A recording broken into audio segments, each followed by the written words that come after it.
EPS 95 pension, क्या pension अधिक मिलेगी? आई पॉजिटिव खबर, 78 लाख पेंशन भोगी का मामला। ईपीएस 95 एनएसी ने न्यूनतम पेंशन को बढ़ाकर 7,500 रुपये प्रति माह करने की मांग की है, जिसमें महंगाई भत्ता और पेंशन भोगी के जीवन साथी के लिए मुफ्त स्वास्थ्य सुविधाएं शामिल हों। पेंशन होल्डर्स के संगठन ईपीएस 95 राष्ट्रीय आंदोलन समिति एनएसी ने शुक्रवार को कहा कि सरकार ने अधिक पेंशन की मांग पर विचार करने का भरोसा दिया है। ईपीएस 95 योजना के करीब 78 लाख पेंशन भोगी न्यूनतम मासिक पेंशन को बढ़ाकर 7,500 रुपये करने की मांग की जा रही है। पेंशन भोगियों के निकाय ने कहा कि केंद्रीय श्रम एवं रोजगार मंत्री मनसुख मांडविया ने उनके प्रतिनिधियों से मुलाकात की।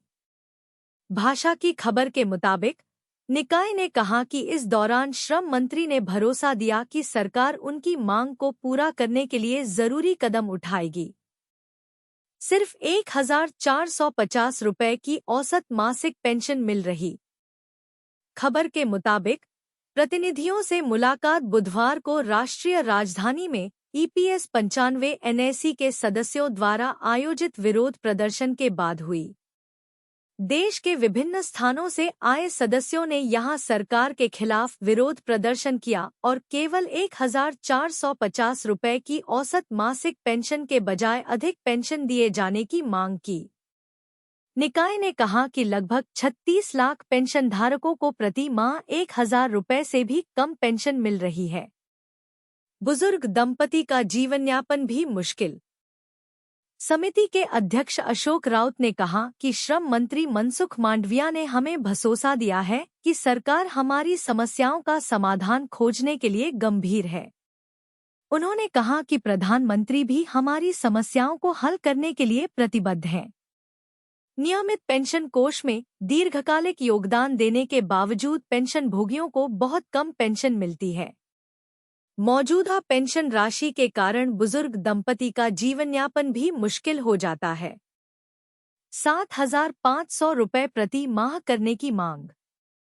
राउत ने कहा कि ईपीएस 95 एनएसी ने न्यूनतम पेंशन को बढ़ाकर 7,500 रुपये प्रति माह करने की मांग की है, जिसमें महंगाई भत्ता और पेंशन भोगी के जीवन साथी के लिए मुफ्त स्वास्थ्य सुविधाएं शामिल हों। राउत ने आगे कहा कि कांग्रेस और अन्य विपक्षी दलों के कई सांसदों ने भी संगठन के सदस्यों से मुलाकात की और अधिक पेंशन की मांग को पूरा करने में समर्थन का आश्वासन दिया। EPS 95 higher pension, Delhi high court से उच्च पेंशन याचिका पर बड़ी खबर। दिल्ली हाईकोर्ट में ईपीएस 95 हायर पेंशन पर सुनवाई 23 अगस्त को होगी। ईपीएफओ ने 2 याचिकाओं को क्लब करने का आवेदन दिया है। एफसीआई कर्मियों ने उच्च पेंशन के लिए याचिका दायर की है। सुप्रीम कोर्ट ने पहले ही हायर पेंशन के पक्ष में आदेश दिया है।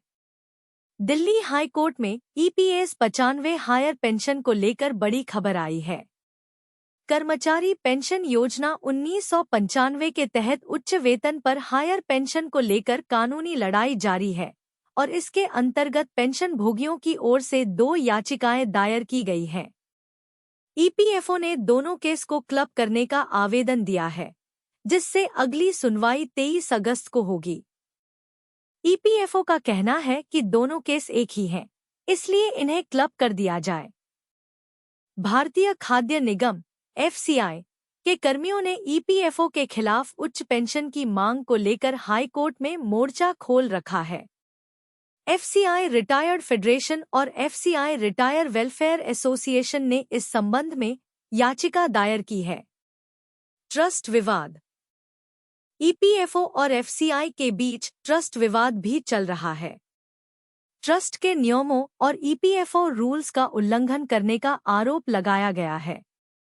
ईपीएस 95 रूल्स के तहत बेसिक और डीए का 8.33% सैलरी से पेंशन फंड में डालना होता है, लेकिन सहमति पत्र न लेने की वजह से यह विवाद पैदा हुआ है।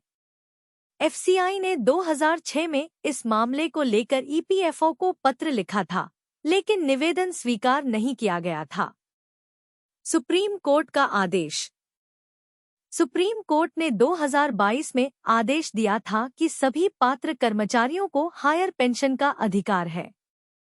अगर ईपीएफओ ने किसी के हायर पेंशन फॉर्म को रिजेक्ट किया है तो उन्हें अधिकार दिया जाए। पीएफ फंड से पैसा निकालकर कर्मचारी अंतर राशि जमा कर सकते हैं और फॉर्मूले के आधार पर हायर पेंशन पा सकते हैं। आगे की राह। ईपीएफओ ने दावा किया कि एफसीआई ने 26/6 की औपचारिकता पूरी नहीं की थी, जिसमें सैलरी बढ़ने पर ईपीएफओ को सूचित करना होता है। एफसीआई ने इस दावे को खारिज करते हुए कहा कि इसकी आवश्यकता नहीं थी। अगली सुनवाई का इंतजार। अब 23 अगस्त को दिल्ली हाई कोर्ट में होने वाली सुनवाई पर सबकी नजरें टिकी हुई हैं। यह देखना महत्वपूर्ण होगा कि अदालत इस मामले में क्या निर्णय लेती है और उच्च पेंशन पाने के लिए पेंशन भोगियों की मांगों को किस प्रकार संतुष्ट किया जाएगा। कर्मचारी पेंशन योजना 1995, पेंशनर्स का मोदी सरकार और ईपीएफओ पर हमला, कहा पेंशन भोगियों के पाई का हिसाब करें सार्वजनिक। ईपीएस 95 पेंशन भोगियों ने केंद्रीय बजट 2024 में पेंशन बढ़ोतरी का प्रावधान न होने पर नाराजगी जताई है। वे सरकार और ईपीएफओ से अपने अंशदान का सार्वजनिक हिसाब किताब मांग रहे हैं ताकि धन के उपयोग की जानकारी मिल सके। केंद्रीय बजट 2024 के बाद प्रधानमंत्री नरेंद्र मोदी, वित्त मंत्री निर्मला सीतारमण और कर्मचारी भविष्य निधि संगठन ईपीएफओ पेंशन भोगियों के निशाने पर आ गए हैं। पेंशनर्स ने सोशल मीडिया पर अपनी नाराजगी जाहिर की है, खास तौर पर कर्मचारी पेंशन योजना 1995 ईपीएस 95 के तहत पेंशन पाने वालों ने अपनी शिकायतें साझा की हैं। पेंशनर्स विश्वनाथ ने फेसबुक पर केंद्रीय मंत्री निर्मला सीतारमण की बजट तस्वीर पर टिप्पणी करते हुए कहा, ईपीएस 95 पेंशन भोगियों के लिए पेंशन बढ़ाने के लिए कोई बजट प्रावधान नहीं किया गया। उन्होंने यह भी बताया कि राज्यसभा मंत्रियों, कैबिनेट सचिवालय, प्रधानमंत्री कार्यालय और अतिथियों के आतिथ्य के लिए 1248.91 करोड़ रुपए का बजट प्रावधान किया गया है। ईपीएस 95 पेंशन भोगियों के साथ भेदभाव। ईपीएस 95 पेंशन भोगियों का कहना है कि उन्हें 30 से 40 साल की सेवा के बाद अपने अंशदान पर पेंशन मिलती है, जबकि सांसदों और विधायकों को बिना अंशदान के भारी पेंशन मिलती है।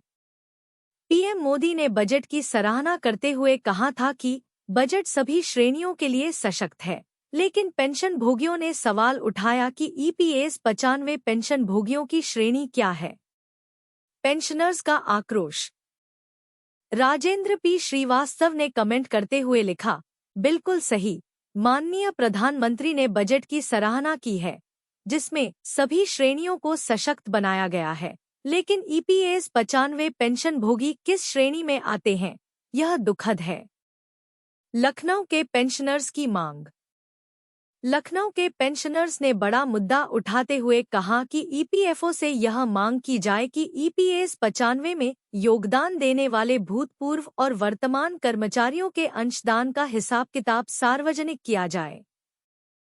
शिबू चौधरी ने कहा, हमारे द्वारा जमा की हुई धनराशि का आय व्यय का लेखा जोखा सार्वजनिक रूप से प्रकाशित किया जाना चाहिए, क्योंकि यह हमारा अधिकार है। ईपीएस 95 पेंशन भोगियों की नाराजगी और मांगों को देखते हुए यह जरूरी है कि सरकार और ईपीएफओ उनके अंशदान का सार्वजनिक हिसाब दें। पेंशन भोगियों के सवाल और समस्याओं का समाधान करना सरकार की प्राथमिकता होनी चाहिए। आपकी क्या राय है? कृपया अपनी राय दें और इस मुद्दे को साझा करें।